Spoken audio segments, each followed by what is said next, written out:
निसर्ग संपदेच्या लुटीविरोधात कठोर कारवाईचे संकेत. तहसीलदार दीपक गायकवाड यांच्या आश्वासनानंतर वसईकरांचे जन आंदोलन स्थगित.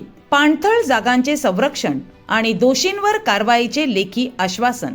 23 एप्रिलच्या बैठकीत महत्त्वाच्या विषयांवर सकारात्मक चर्चा. वसई तालुक्यातील निसर्ग संपदेची होणारी लूट आणि प्रशासकीय डोळ्यांदेखत सुरू असलेल्या बेकायदेशीर माती डेब्रिज भरावाच्या विरोधात येत्या 25 एप्रिल 2026 रोजी पुकारलेले भव्य जन आंदोलन अखेर स्थगित करण्यात आले आहे. सामाजिक कार्यकर्ते एलायस डिसिल्वा यांच्या नेतृत्वाखाली तहसील कार्यालयासमोर होणाऱ्या या आंदोलनाची दखल घेत तहसीलदार दीपक गायकवाड यांनी आंदोलकांच्या शिष्टमंडळाला 23 एप्रिल रोजी सकाळी 11 वाजता चर्चेसाठी निमंत्रित केले होते.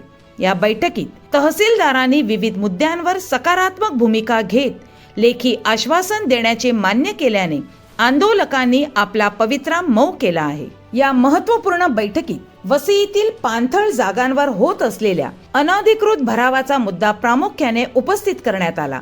यावर बोलताना तहसीलदार दीपक गायकवाड यांनी स्पष्ट केले की आतापर्यंत ज्या ठिकाणी भरावाबाबत नोटीस बजावण्यात आल्या आहेत त्या सर्व प्रकरणांत टप्प्याटप्प्याने कठोर कारवाई केली जाईल. तसेच पर्यावरणाचे रक्षण करण्यासाठी पाणथळ आणि कांदळवन असलेल्या जमिनी सातबारावर वन विभागाकडे हस्तांतरित करताना त्यावर कांदळवन असा स्पष्ट उल्लेख करण्याचे आश्वासन त्यांनी दिले.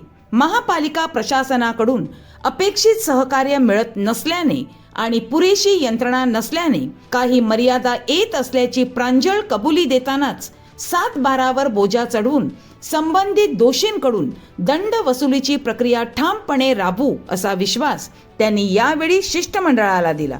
आंदोलकांनी यावेळी महसूल विभागातील काही अधिकाऱ्यांच्या कार्यपद्धतीवरही बोट ठेवले. तक्रार प्राप्त होऊनही मंडळ अधिकारी आणि तलाठी कारवाई करत नसल्याचे निदर्शनास आणून दिल्यावर अशा कर्मचाऱ्यांची चौकशी करून त्यांच्यावर अनुपालन भंगाची नोटीस काढली जाईल असे तहसीलदारांनी सांगितले.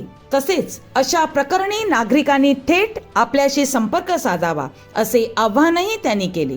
विशेषतः नालासोपारा आचोळे येथील सर्वे क्रमांक 46 मधील 19,000 ब्रास भरावाच्या गाजलेल्या प्रकरणावर चर्चा करताना नवीन मोजणी करून योग्य दंड आकारणी केली जाईल आणि तिथले काम तत्काळ थांबवले जाईल असे आश्वासन त्यांनी दिले. नायगाव पूर्व आणि पश्चिम भागात कांदळवन नष्ट करून सुरू असलेल्या बेकायदा पार्किंगच्या जागेची चौकशी करून ती शासन जमा करण्याची मागणीही त्यांनी मान्य केली. प्रशासकीय दिरंगाईवर भाष्य करताना तहसीलदार गायकवाड यांनी एक महत्त्वाचा बदल सुचवला. तक्रार प्राप्त झाल्यानंतर त्यावर कार्यवाही होण्यास होणारा 3-4 महिन्यांचा विलंब टाळून इथून पुढे 10 दिवसांच्या आत तक्रारीचे निवारण करण्याचा प्रयत्न केला जाईल असा शब्द त्यांनी दिला. इतिहासात काय झाले यापेक्षा मला एक संधी द्या, मी योग्य कारवाई करून दाखवतो असे भावनिक आव्हान करत त्यांनी आंदोलकांना सहकार्याची विनंती केली. या सर्व मागण्यांवर लेखी आश्वासन देण्याचे मान्य केल्याने 25 एप्रिलचे आंदोलन तुर्तास मागे घेण्याचा निर्णय घेण्यात आला आहे.